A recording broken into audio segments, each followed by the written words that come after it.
I mix what I like, what I like, what I like, what I like. The next category up is the biggest coronavirus L. Anybody want to start with this list of nominees for the biggest coronavirus L? And we are on the clock. Well, I mean, you have Black people. We got crushed is in the parentheses and in terms of our notes, because we did get crushed for real. I mean, should we talk about that for a second before we go into the other categories?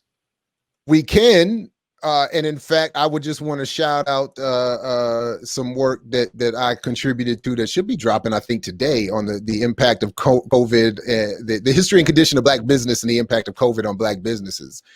And getting crushed it's one thing to say you've been crushed when you are already flat and dismembered from previous crushings. So yeah, that's just certainly one example. Whether it's the higher rates in certain areas, whether it's the lack of healthcare and death rates, Black people certainly have earned the nomination for the biggest coronavirus L. And the other reason, Black business is the second category, by the way, the second nominee. And then the other reason that we put Black people up there is because if you remember at the very beginnings of this thing, folks were saying, oh, but I don't know anybody and I don't see any Black people getting it. Right. And all of these writings came out about how it could be the great equal what, right? It's going to be the great equalizer. And you had folks I know were like, I don't know anybody getting it. I don't know any children getting it. It's not happening in Africa. And all of these discussions, like we weren't going to get it. And then suddenly March hit and it was like cities was under siege by the air on some M. Night Shyamalan type vibe. It was crazy. Took some of your favorite people, some of my favorite people, some of our favorite people got by this coronavirus. That's right. So Black folks got crushed by this joint.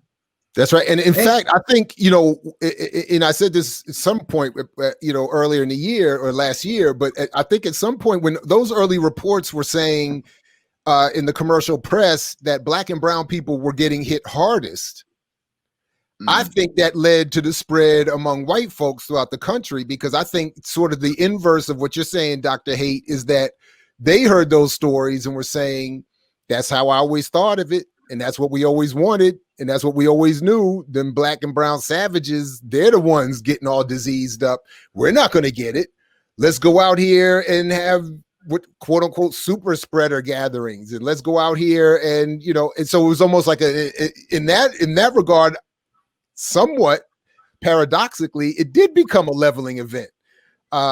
Because a lot of white folks, I think, took the early messaging as code for them to say it's not real for us. So let's go on out there and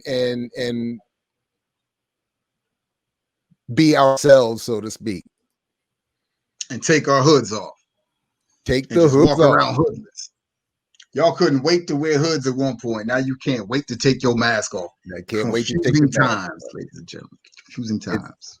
It's the unmasking, the masking and unmasking of whiteness. Now, the other categories are Black housing and Black workers. Anybody want to say about that before we get to the last one? So if we were to say Black workers, like the frontline folks that we saw in the hospitals, in the service industry, the workers, right? These were the folks who were asked to stay at work and encounter all of the people who either were walking around asymptomatic with the coronavirus or walking around maskless, like they weren't just in a large gathering and we're a super spreader event. And Black folks who were on the front lines at work have been asked to just risk themselves without any preparation of the actual companies for the PPE, the personal protection equipment that would be required to have folks in space. All of the ideas of social distancing, we weren't seeing that. And these would be the same companies that were getting them loans from the government for the coronavirus, for the effects on their businesses, who would still be having the workers there. And once they get the loan, then they fire them. Right. Hey, then I just we talked about this off air. I just want to throw this up here real quick.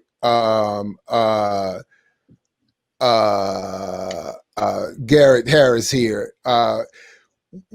We're not meaning to make light of loss. In fact, quite the opposite. And in fact, without being, I think, overly sharing or personal, I think the three of us have experienced quite a bit of personal and immediate loss or experience with this. So it's not that at all. We don't mean to make light of it, certainly at all. The point is, as with everything with these satirical, look at 2020, we're trying to make some light of some very real, problems. So please don't misunderstand. Again, this is meant to be satire and to hate on what is hating on us, or to give awards to those who are hating on what is hating on us appropriately. So that's really the thrust here. So again, yeah. Anyway, I just wanted to make that quick point.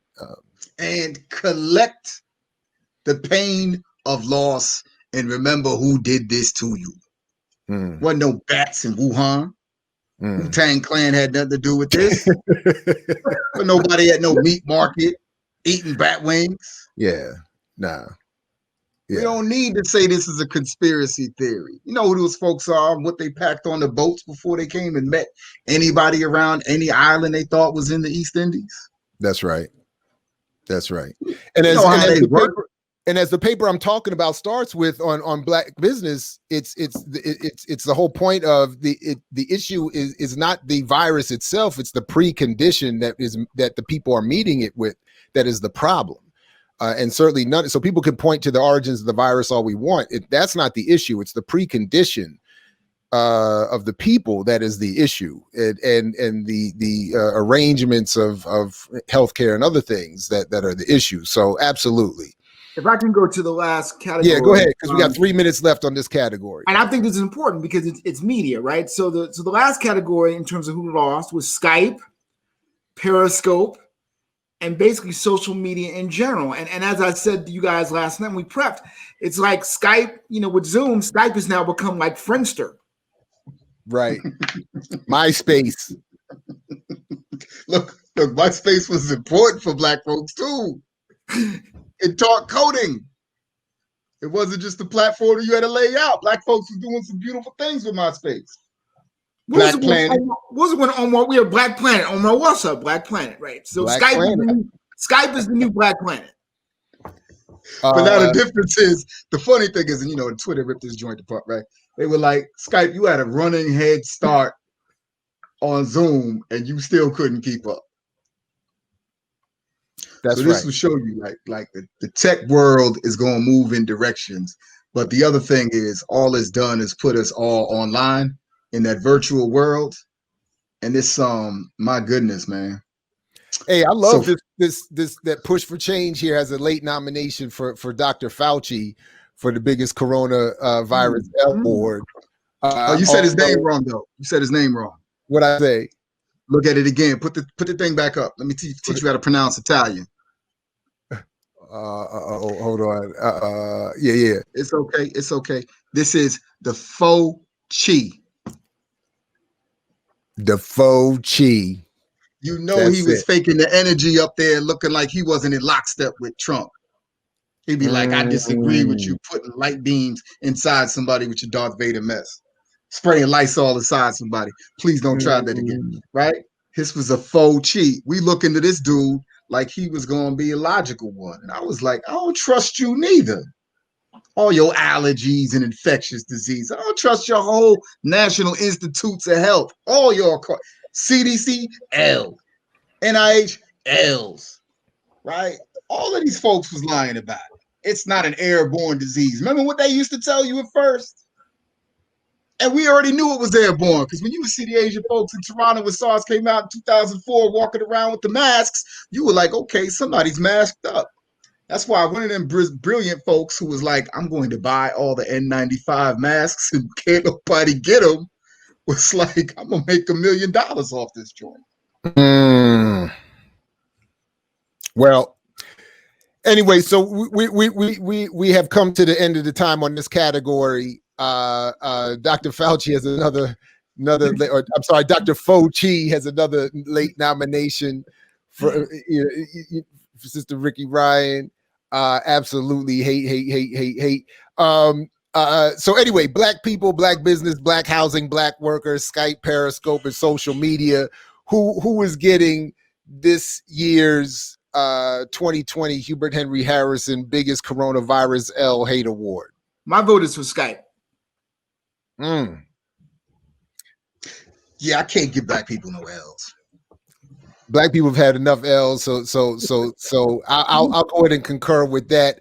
I'm gonna go ahead and throw, just so we have on the record a vote for the late nominee. I'm gonna go ahead and throw mine in for Dr. Fauci, but we will go ahead and give but 2 against 1 wins. So congratulations to social media and Periscope and all of the that crew for winning this year's biggest coronavirus L hate award. I mix what I like, what I like, what I like, what I like.